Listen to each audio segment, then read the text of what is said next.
My name is Carson Helm, and I offer the Groundbreaker and Plain Fun camps for this summer. This is going to be open to, anybody can come in for this, but we are looking for someone who wants to become a professional in this field in the sense of professionalism and attitude, and your language and how you treat the simulators and how you treat your fellow classmates. This is a team effort. Just like any job site, we're trying to teach how you operate around that with your fellow workers, and that's important. So coming in with an attitude of professionalism is how I really try to push it, and I always say, keep it real when I'm with the students.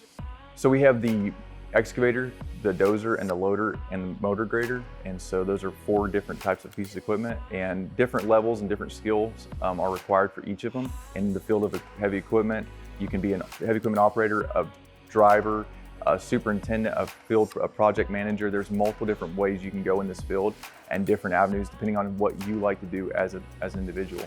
So this class is open to just kind of introduce you into the field of aviation and to see that there's lots of different avenues you can go. It's not just piloting, there's also lots of other fields that it's going to introduce you to. Meteorology, air traffic control, all different types of things. And so we have that offering, but we also have the flight simulators where you will get hands-on learning. I'm a flight instructor myself, so I can actually sign logbooks and actually log some of this toward actual flight time. We'll have 3 different simulators, and we're actually going to have flight team competitions during this time. So the students will be competing with each other in different teams. So it's going to help create teamwork, skill, and learning how to do all that.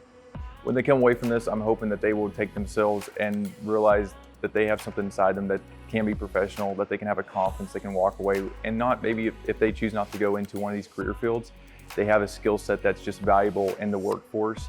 They're not only good on a piece of equipment, they're not only good on an airplane, but they're actually just a good, viable employee